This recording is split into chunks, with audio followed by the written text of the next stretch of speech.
हिंदू विधि में आज का टॉपिक है हिंदू विवाह की आवश्यक शर्तें। What are the essential condition of a valid Hindu marriage? एक मान्य हिंदू विवाह की क्या आवश्यक शर्तें हैं? हिंदू विवाह की आवश्यक शर्तें हिंदू विवाह अधिनियम 1955 के अध्याय 2 में दी गई हैं। इन शर्तों का अध्ययन करने से पहले हिंदू विवाह अधिनियम का एक सामान्य परिचय। हिंदू विवाह अधिनियम 18 मई 1955 को पारित किया गया। यह अधिनियम हिंदुओं में विवाह से संबंधित विधि को संहिताबद्ध तथा संशोधित करने के लिए पारित किया गया।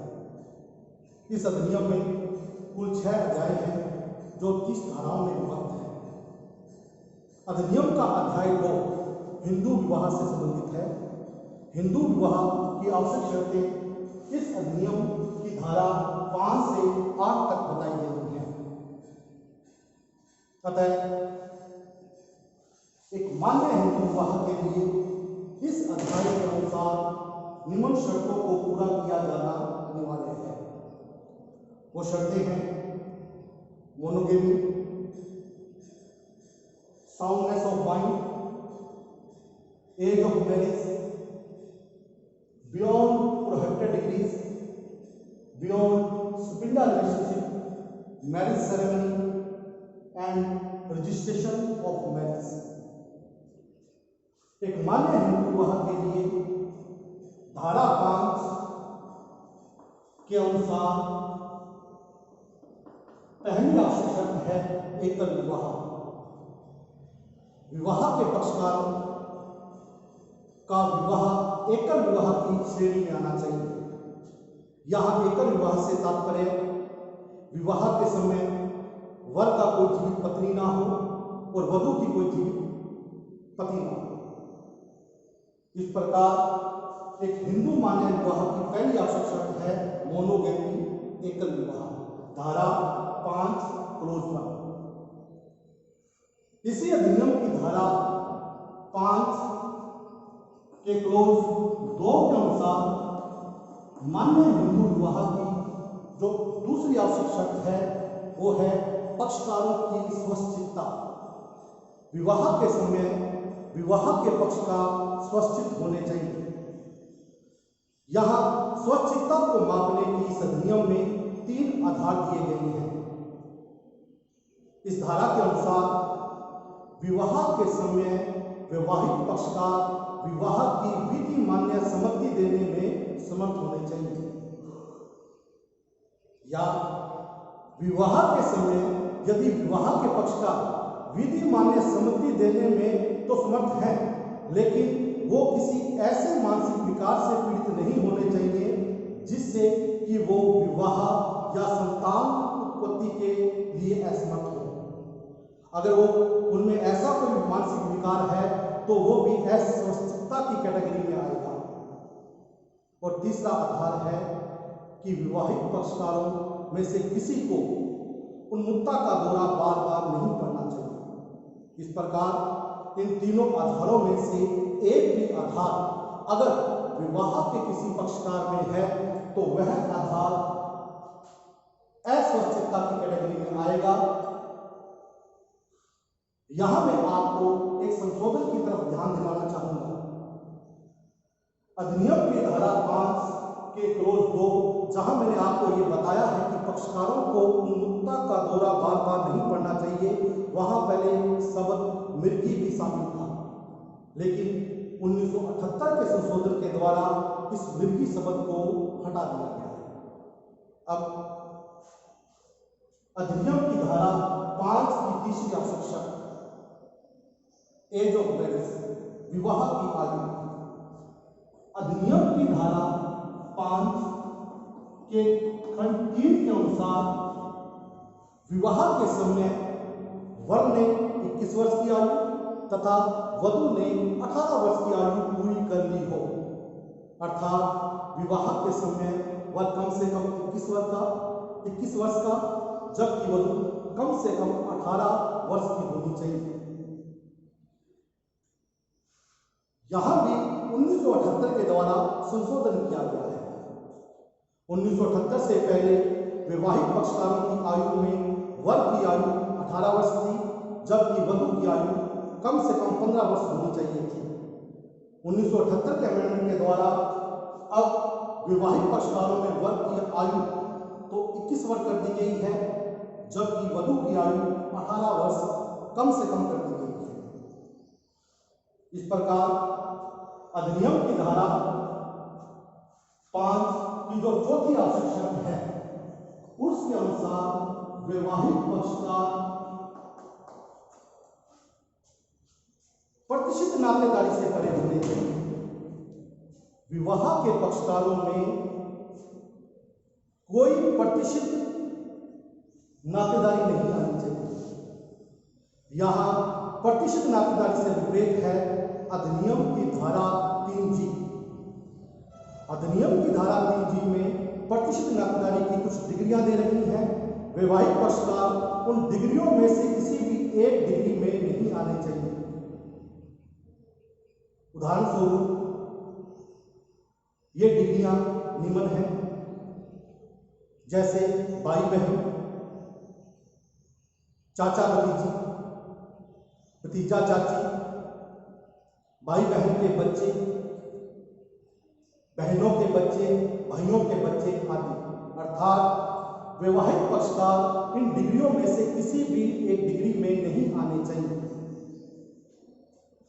अधिनियम की धारा 5 की जो अगली आवश्यक शर्त है वो है बियॉन्ड सपिंडा रिलेशनशिप, यानी विवाह के पक्षकार के बीच में कोई स्पिंड नातेदारी भी नहीं होनी चाहिए। यहाँ स्पिंडा नातेदारी से विपरीत है अधिनियम की धारा 3F। अधिनियम की धारा 3F में स्पिंडा नातेदारी को परिभाषित किया गया है।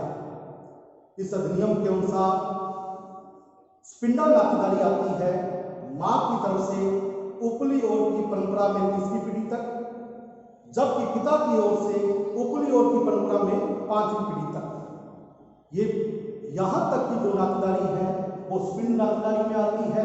इसलिए वैवाहिक पक्षकारों के बीच में ऐसी नातेदारी नहीं आनी चाहिए, नहीं होनी चाहिए।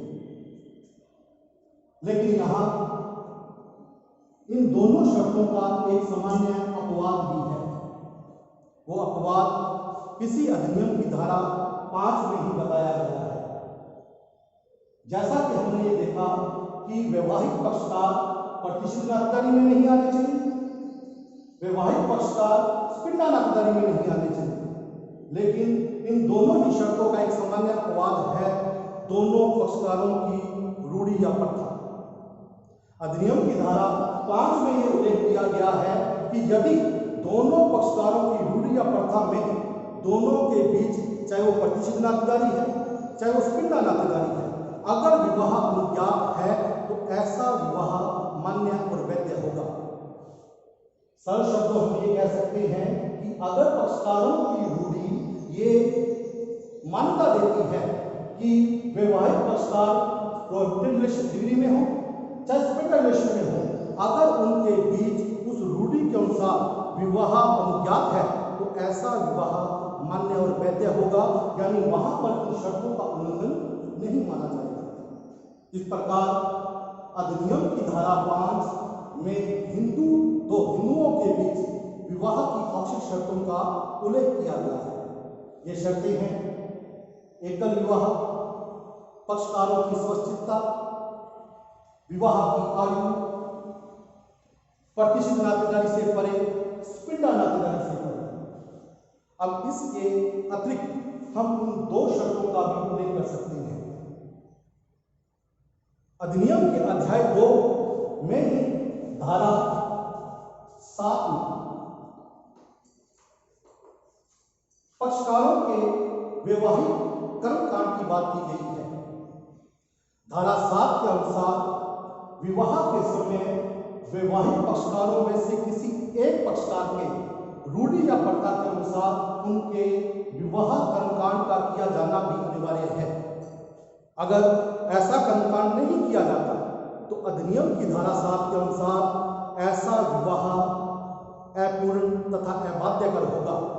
Marriage become incomplete and not binding, ऐसा सेक्शन 7 में लिखा हुआ है। इस प्रकार तो इसको भी हम विवाहित आवश्यक शर्तों में ऐड कर सकते हैं।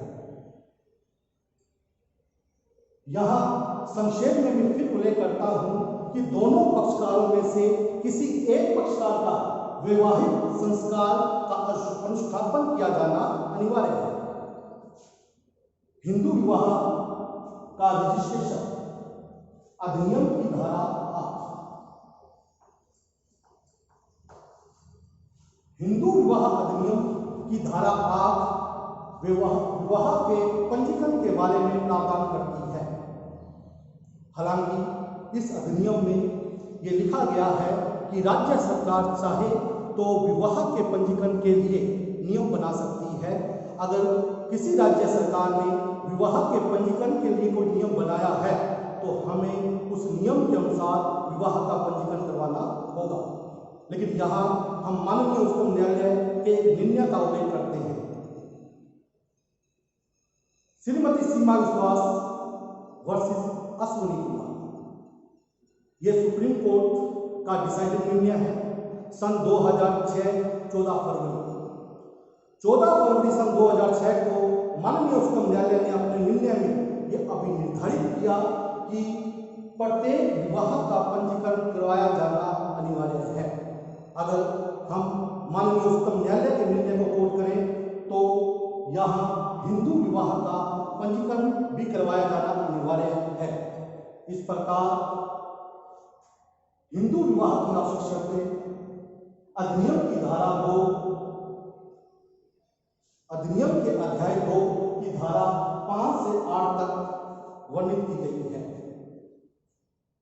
धन्यवाद।